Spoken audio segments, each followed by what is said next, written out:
Welcome to GK house. This is Mahipal Reddy, US current affairs mentor. ఈరోజు మనం June 18కి సంబంధించిన current affairs discuss చేయబోతున్నాం. So first of all ఈ ఎపిసోడ్లో ఇంపార్టెంట్ టాపిక్స్ వచ్చేసి ఏంటంటే మనకు కొన్ని ఇండెక్సెస్, కొన్ని నివేదికలు వార్తల్లో ఉన్నాయి. ఒకటి గ్లోబల్ పీస్ ఇండెక్స్ అండ్ రెండోది సిప్రి. సో అణ్వాయుధాలపై వచ్చిన నివేదిక ఒకటి ఉంది. సో ఏదైనా సరే ఒక నివేదిక చదివేటప్పుడు ఫస్ట్ ఆఫ్ ఆల్ దాన్ని ఎవరు రూపొందించారు? ఎందుకంటే ఒకటే నివేదికను అనేక సంస్థల వాళ్ళు రూపొందించవచ్చు. అన్ని సంస్థల వాళ్ళ ఆలోచన విగ్రహంగా ఉండదు కదా. సో ఎవరు రూపొందించారు, ఏ కొలమానాల ఆధారంగా రూపొందించారు, అండ్ ఎన్ని దేశాలు పరిగణలోకి తీసుకున్నారు, అండ్ ఫస్ట్ సెకండ్ థర్డ్ ఏమున్నాయి, అండ్ ఇండియా ఎక్కడ ఉంది, చివరగా ఏది ఉంది. ఇట్లాంటి అంశాలు మేజర్ కాన్సన్ట్రేషన్ చేయాలి 90% ఇండెక్స్ పైన. కొన్ని చిన్న ఉంటే పాసిబిలిటీ కాదు, మనం ఏం చేయలేదు. సో ఫస్ట్ ఆఫ్ ఆల్ ఈరోజు మనం జూన్ 18కి సంబంధించి కరెంట్ అఫైర్స్లో డిస్కస్ చేయబోతున్న ఇండెక్స్ ఏంటంటే అణ్వాయుధాలపై వచ్చిన సిప్రి నివేదిక. సో దీన్ని మనం Stockholm international peace research institute అంట. సో ప్రతి సంవత్సరం వీళ్ళు ప్రపంచవ్యాప్తంగా తయారవుతున్న అణ్వస్త్రాలకు సంబంధించి నివేదిక సమర్పిస్తుంటారు. సో సిప్రి ఇయర్ బుక్ 2024 పేరుతో సో 2024 జూన్ 17న అంటే నిన్ననే సో దీన్ని పబ్లిష్ చేశారు. ప్రపంచవ్యాప్తంగా అత్యధిక అణ్వస్త్రాలు ఉన్న దేశాల్లో సో రష్యా మొదటి స్థానంలో ఉంది. ఈ నివేదిక ప్రకారం 5580 అణ్వస్త్రాలు సో రష్యా కలిగి ఉండగా, సెకండ్ ప్లేస్ లో ఉన్న అమెరికా 5054 అణ్వస్త్రాలు కలిగి ఉంది. థర్డ్ ప్లేస్ లో ఉన్న గత సంవత్సరం 430 అణ్వస్త్రాలు కలిగి ఉండగా ఈ సంవత్సరం సో 500కు చేరింది. ఓవరాల్ గా థర్డ్ ప్లేస్ లో ఉన్నప్పటికీ కూడా సో ఈ సంవత్సరంలో అత్యంత వేగంగా అణ్వస్త్రాలు అభివృద్ధి చేసుకున్న దేశంగా చైనాకు ప్రత్యేకత వచ్చింది. Fourth place France, next Britain, and తర్వాత వచ్చి 6th ప్లేస్ లో ఇండియా ఉంది. మన దగ్గర 172 అణ్వస్త్రాలు ఉండగా సో 7th ప్లేస్ పాకిస్తాన్, ఇక్కడ 170 అణ్వస్త్రాలు ఉన్నాయి. సో నెక్స్ట్ ఇండెక్స్ కనుక వెళ్ళినట్టుంటే సో దట్ ఈస్ ప్రపంచ శాంతి నివేదిక. సో దాన్ని గ్లోబల్ పీస్ ఇండెక్స్ అని పిలుస్తాం. యాక్చువల్గా దీన్ని institute of economics and peace వాళ్ళు రిలీజ్ చేశారు. సో దీన్ని ప్రపంచ శాంతి సూచి అని కూడా అంటాం. యాక్చువల్గా మనం మార్చి 28న ప్రపంచ శాంతి దినోత్సవంగా జరుపుతాం. ఆ రోజు ప్రపంచ పిచ్చుకల దినోత్సవం కూడా, వరల్డ్ స్పారో డే కూడా. ఓకే, సో 163 దేశాలను పరిగణలోకి తీసుకొని institute of economics and peace వాళ్ళు రూపొందించిన సో ఈ నివేదిక మేజర్గా 22 కొలమానాలు, 22 పారామీటర్స్, 22 అంశాల ఆధారంగా ర్యాంకింగ్స్ అని ఇచ్చారు. సో ఫస్ట్ ర్యాంక్ వచ్చేసి ఐస్లాండ్, సెకండ్ ప్లేస్ వచ్చి Ireland, and third place Austria, and fourth New Zealand 4th స్థానంలో నిలిచినాయి. ఇక ఇండియాకు వచ్చినట్టుంటే మనం 2023లో 126వ స్థానంలో ఉండగా 2024లో 116వ స్థానంలో నిలిచిన. అండ్ మన స్థానాన్ని మెరుగుపరుచుకున్నా కూడా ఇక చివరి నుంచి 5 స్థానాలు అంటే 159వ స్థానం నుంచి తీసుకుంటే so 159 Ukraine, 160 Afghanistan, 161 South Sudan, 162 Sudan, and 163వ స్థానంలో అంటే అత్యంత అశాంతికర దేశంగా చెప్పబడేది ఏంటంటే యమన్. సో యమన్ పశ్చిమాసియా దేశం, ఇది సౌదీ సమీపంలో ఉంటుంది. రీసెంట్ గా ఎర్ర సముద్రం గుండా వెళ్తున్న నౌకల పైన హౌతీ ఉగ్రవాదులు దాడులు చేశారు కదా, వాళ్ళకి ఆశ్రయం ఇస్తున్న దేశం యమన్. సో దాని పేరు రాజధాని వచ్చి సనా అన్నమాట. సో ఇది ప్రపంచ శాంతి నివేదిక. సో నెక్స్ట్ ఇంపార్టెంట్ ఇష్యూ కనుక వెళ్తే మనకి వార్తల్లో ఎక్కువగా ఉన్న అంశం కేంద్ర సాహిత్య అకాడమీ. యాక్చువల్లీ కేంద్ర సాహిత్య అకాడమీ 1954లో ఢిల్లీ కేంద్రంగా ఏర్పడి ఇది 1955 నుంచి అవార్డులను అందజేస్తూ ఉంది. కేంద్ర సాహిత్య అకాడమీ ఒక స్వయం ప్రతిపత్తి సంస్థ. ఢిల్లీలో ఉన్న దీని ప్రధాన కార్యాలయాన్ని మనం రవీంద్ర భవన్ అని పిలుస్తాం. సో కేంద్ర సాహిత్య అకాడమీ మొత్తం 24 భాషల్లో అవార్డులు ఇస్తుంది. అంటే రాజ్యాంగం గుర్తించిన 22 భాషలతో పాటు ప్లస్ ఇంగ్లీష్ ప్లస్ రాజస్థాన్. అయితే కేంద్ర సాహిత్య అకాడమీ 24 భాషల్లో 4 నుంచి 5 రకాల అవార్డులు అనౌన్స్ చేస్తూ ఉంటుంది. ఒకటి ఉత్తమ రచయిత, అండ్ ఉత్తమ యువ రచయిత, అండ్ ఉత్తమ బాలల రచయిత, అండ్ ఉత్తమ అనువాద రచయిత. సో ఇది 24 భాషల్లో 24 మందికి, ఒక్కొక్క భాషలో ఒక్కొక్కరికి ఇస్తుంది. ఇది కాకుండా ఇంకా భాషా సమ్మాన్ అనే అవార్డు ఉంటుంది. ఇది దేశవ్యాప్తంగా 4గురికి ఇస్తారు. ఉత్తర భారతదేశంలో ఒకరికి, దక్షిణ భారతదేశంలో ఒకరికి, తూర్పు పశ్చిమ భారతదేశంలో ఒకరికి. ఇది కాకుండా హిందీ రచయిత మున్షీ ప్రేమ్చంద్ 125 సంవత్సరాల జయంతి ఉత్సవాల సందర్భంగా 2005లో మున్షీ ప్రేమ్చంద్ ఫెలోషిప్ అని పెట్టారు. అది కూడా కేంద్ర సాహిత్య అకాడమీ ఇస్తుంది. అది 2023 సంవత్సరానికి గాను భూటాన్ రచయిత షేరింగ్ తాషి అనే వ్యక్తికి వచ్చింది. సో ఇప్పుడు మన టాపిక్ ఏంటంటే మేజర్ గా ఉత్తమ రచయిత, యువ రచయిత, బాలల రచయిత, అనవద రచయిత అన్నాం కదా. సో కొత్తగా మనకు బాలల రచయిత అండ్ యువ రచయిత అవార్డులు వచ్చినాయి. సో అంటే ఇప్పుడు మనకు మొత్తం 4 ఉత్తమ రచయిత, అనువాద రచయిత 2023 సంవత్సరానికి అండ్ యువ రచయిత, బాల రచయిత 2024 సంవత్సరానికి. 2023 ఉత్తమ రచయిత తీసుకుంటే తల్లావజ్జుల పతంజలి శాస్త్రి. ఈయన కాకినాడ జిల్లా పిఠాపురం చెందిన వ్యక్తి. ఈయన రాసిన రామేశ్వరం కాపులు మరికొన్ని కథలనే పుస్తకానికి వచ్చింది. ఇంకా ఉత్తమ అనువాద రచయిత తీసుకుంటే సో మనకి కరీంనగర్ జిల్లా ఎలగందలకు చెందినటువంటి వ్యక్తి సో సురేంద్ర నాగరాజు. ఆయన కలం పేరు ఎల్లనాగా. ఆయన రాసినటువంటి గాలిబ్ కాలం నాటి కథలు అనే ఆంగ్ల అనువాదం నుంచి తెలుగు అనువదించాడు, ఆయనకు వచ్చింది. ఇంకా ఈ రోజు కరెంట్ అఫైర్స్ లో ఉత్తమ యువ రచయిత, బాలల రచయిత. సో ఉత్తమ బాలల రచయిత వచ్చేసి చంద్రశేఖర్ ఆజాద్ అనే రైటర్కి వచ్చింది. సో ఈయన రాసిన పుస్తకం మాయాలోకం. సో ఈయన రాసిన ఇతర పుస్తకాలు పావురం, మా హృదయం, జమీందారీ కోడి. ఈయన గుంటూరు జిల్లా పట్టిప్రోలు మండలం వెల్గటూరుకు చెందిన వ్యక్తి. సో నెక్స్ట్ వచ్చేసి ఇక మోస్ట్ సెన్సేషన్ ఉత్తమ యువ రచయిత. సహజంగా అనేది 35 అంతకన్నా తక్కువ వయసు ఉన్న వారికి అవార్డు ఇస్తూ ఉంటారు. అండ్ ఈసారి ఇది రమేష్ కార్తీక్ నాయక్ అని ఒక 26 ఇయర్స్ యంగ్ స్టార్కి వచ్చింది.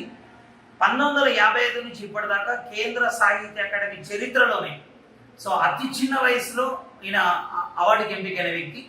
ఈయన రాసిన పుస్తకం డావ్లో అంటే విషాద గీతం అనే పుస్తకానికి వచ్చింది. ఈయన సో నిజామాబాద్ జిల్లా జక్రాన్పల్లి మండలం వివేక్ నగర్ తండాకు చెందినటువంటి వ్యక్తి.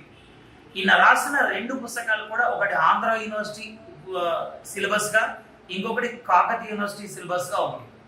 సో 2019లో ఈయన రాసిన బల్దేర్ బండి అనే పుస్తకాన్ని తెలుగు భాషా సాంస్కృతిక సంఘం ముద్రించింది. ప్రస్తుతం అది ఆంధ్ర యూనివర్సిటీ సిలబస్ లో ఉంది. నెక్స్ట్ జారేర్ బాటి జొన్న రొట్టె అనే పుస్తకాన్ని కాకతీయ యూనివర్సిటీ కూడా సిలబస్ లో మెయింటైన్ చేస్తుంది. సో ఇది ఈ రోజుకు వచ్చిన అవార్డ్స్ అన్నమాట. So next go to discuss about persons in news. So Alia Bhatt recent గా మనకి చిన్నపిల్లలకు సంబంధించిన నవలను సో మార్కెట్ లో విడుదల చేశారు. So that is Ed finds a home.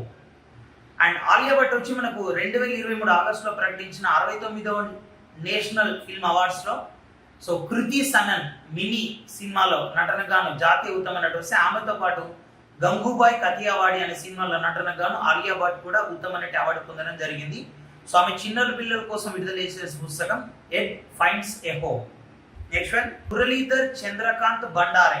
So Muralidhar Chandrakant Bandare మనకి 2024 జూన్ 15న మరణించినటువంటి వ్యక్తి. ఇతను గతంలో అంటే 2009 నుంచి 13 వరకు ఒడిషాకి గవర్నర్ గా వ్యవహరించారు. సో కాంగ్రెస్ పార్టీకి చెందినటువంటి వ్యక్తి. 1980 నుంచి 1994 వరకు ఈయన రాజ్యసభ సభ్యుడిగా కూడా కొనసాగడం జరిగింది. అండ్ క్యాబినెట్ వ్యవహారాల కమిటీ నియామకాలు. సో రీసెంట్ గా 2024 జూన్ 9న ప్రమాణ స్వీకారం చేసిన మోడీ ప్రభుత్వం అతి కీలకమైన కొన్ని పోస్టులకు సంబంధించిన నియామకాల ప్రక్రియ చేపట్టింది. ఎస్పెషల్లీ నేషనల్ సెక్యూరిటీ అడ్వైజర్ గా 2014 మే 13 నుంచి కొనసాగుతున్న అజిత్ దోవల్ని తిరిగి నియమించడం జరిగింది. అండ్ ప్రధానమంత్రి వ్యక్తిగత కార్యదర్శిగా 2021 నుంచి కొనసాగుతున్న ప్రమోద్ కుమార్ మిశ్రా కూడా సో తిరిగి 2000 ఇవ్వడం జరిగింది అనమాట. సో నెక్స్ట్ వన్ జ్యోతి విజ్. ఫిక్కీ నూతన డైరెక్టర్ జనరల్ గా అపాయింట్ అయ్యారు. సో ఫిక్కీ 1927లో ముంబై కేంద్రంగా ఏర్పడినటువంటి ఒక సంస్థ. దీన్ని మనం federation of Indian chambers of commerce and industry అంటాం. సో దాని నూతన డైరెక్టర్ జనరల్ జ్యోతి విజ్. మనకి గతంలో మానవ హక్కుల commission, national human rights commission chairman గా ఉన్నటువంటి జస్టిస్ అరుణ్ కుమార్ మిశ్రా స్థానంలో నియమించబడ్డ నూతన జాతీయ మానవ హక్కుల కమిషన్ చైర్మన్ విజయ భారత్ సైని. 2024 జూన్ 1న రిటైర్ అయిన అరుణ్ కుమార్ మిశ్రా స్థానంలో జూన్ 2న పదవి బాధ్యతలు స్వీకరించడం జరిగింది. నెక్స్ట్ అనామిక రాజీవ్. సో భారతదేశపు నేవీ హెలికాప్టర్ మొట్టమొదటి పైలట్ గా రీసెంట్ గా వార్తల్లోకి వచ్చారు. So next Rahul Gandhi. So Rahul Gandhi 2004 నుంచి అండ్ 2019 వరకు అమేథీ నుంచి ఎంపీగా కొనసాగారు. బట్ 2019లో అమేథీలో ఆయన స్మృతి ఇరానీ చేతులు ఓడిపోవడం జరిగింది. కానీ అప్పుడైనా ముందు జాగ్రత్తగా కేరళలోని వయనాడ్ నుంచి ఎంపీగా పోటీ చేసి గెలుపొందారు. సో ఈ 18 లోక్సభ ఎన్నికల్లో కూడా ఆయన వయనాడ్, కేరళ అండ్ తర్వాత రాయ్ బరేలీ, సోనియా గాంధీ ఖాళీ చేసిన స్థానం నుంచి పోటీ చేశారు. ఆయన రాయ్ బరేలీలో బీజేపీ అభ్యర్థి ధీరజ్ కుమార్ సింగ్ పైన సుమారు 4 లక్షల మెజార్టీతో గెలవగా కేరళలో కమ్యూనిస్ట్ పార్టీ ఆఫ్ ఇండియాకు చెందిన అనీ సింగ్ రాజ్ పై ఆయన సిపిఐ ఆయన పైన 3,50,000 మెజార్టీతో గెలుపుతున్నారు. సో అయితే జూన్ 17న అంటే ఒక వ్యక్తి ఎన్ని స్థానాల్లో గెలిచినప్పటికీ ఆయన 14 రోజుల్లో ఏదో ఒక దానికి పరిమితం కావాలి. అయితే ఆయన రీసెంట్ గా వయనాడ్ నుంచి రాజీనామా చేశారు. ఆయన రాయ్బరేలీ ఎంపీగానే కొనసాగుతున్నారు. దీంతో కాంగ్రెస్ స్థానాలు మొత్తం 99 అయితే ఇప్పుడు 98 చేరుకున్నాయి. సో ఆయన రాజీనామా చేసిన వయనాడ్లో మనకు వితిన్ 6 months ఎన్నికలు రాబోతున్నాయి. అక్కడ ప్రియాంక గాంధీ తొలిసారి ఎన్నికల్లో పోటీ చేయబోతున్నట్టు ప్రకటించారు. అండ్ నెక్స్ట్ పర్సన్ ఇగర్ స్టిమాక్, ఈయన Croatian football player and coach. So 2019 నుంచి భారత ఫుట్బాల్ కోచ్ గా పనిచేస్తున్నాడు. సో లాస్ట్ ఇయర్ అక్టోబర్లో ఆయన పదవీ కాలాన్ని 2026 వరకు కూడా పొడిగించారు. బట్ రీసెంట్ గా ఫీఫా క్వాలిఫైయింగ్ లో ఇండియా 2వ దశలోనే నిష్క్రమించడంతో సో ఇతన్ని తొలగించడం జరిగింది.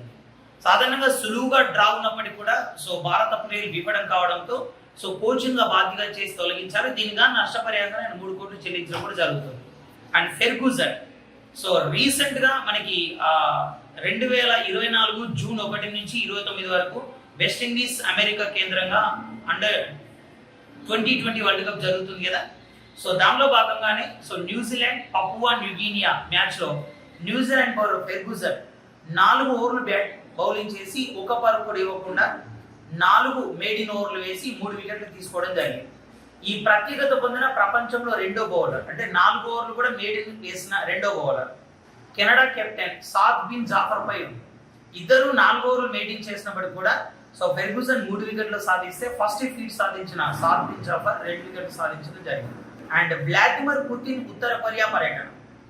గత 2 years గా ప్రపంచవ్యాప్తంగా అనేక ఆరోపణలు ఎదుర్కొంటూ అంతర్జాతీయ సమాజం చేత ఆయన అరెస్ట్ వారెంట్ కూడా ఇష్యూ చేయబడ్డ పరిస్థితుల్లో పుతిన్ తొలిసారిగా ఉత్తర కొరియా వెళ్తున్నారు.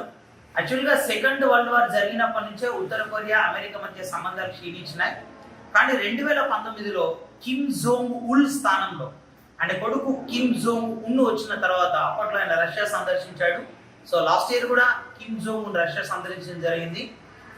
ఇప్పుడు పుతిన్ మనకు జూన్ 18, 19వ తేదీలో ఈ రోజు రేపు ఉత్తర కొరియా సందర్శించనున్నారు. ఉత్తర కొరియా అణ్వస్త్రాలను ఇబ్బడి ముబ్బడిగా పెంపొందించుకుని ఈ పరిస్థితుల్లో పుతిన్ సందర్శించడం అనేది ఒక కొత్త చర్చకు అవకాశం కల్పించింది. దీని గురించి మనం రేపటి క్లాస్ లో ఉత్తర కొరియా అండ్ రష్యా సంబంధాల గురించి ఒక డీటెయిల్ వీడియోని ఎక్స్ప్లెయిన్ చేస్తాను. అండ్ నెక్స్ట్ వన్ భారతదేశంలో రైలు ప్రమాదం సంభవించింది. అండ్ వెస్ట్ బెంగాల్లోని మనకి డార్జిలింగ్ జిల్లా రంగ్వాని స్టేషన్ సమీపంలో ఆగి ఉన్నటువంటి కాంచన్జంగా రైల్ని గూడ్స్ రైల్ ఢీకొట్టడంతో కొంత ప్రాణ నష్టం కూడా సంభవించింది. రైల్వే మినిస్టర్ అశ్విన్ వైష్ణవ్ రాజీనామా చేయాలని కూడా ప్రతిపక్షాలు దీనిపైన డిమాండ్ చేస్తున్నాయి. ఇవి ఈ రోజుకు సంబంధించిన కరెంట్ అఫైర్స్ అండ్ మరిన్ని అంశాలతో మళ్ళీ నెక్స్ట్ క్లాస్ లో కలుద్దాం. Thank you, all the best.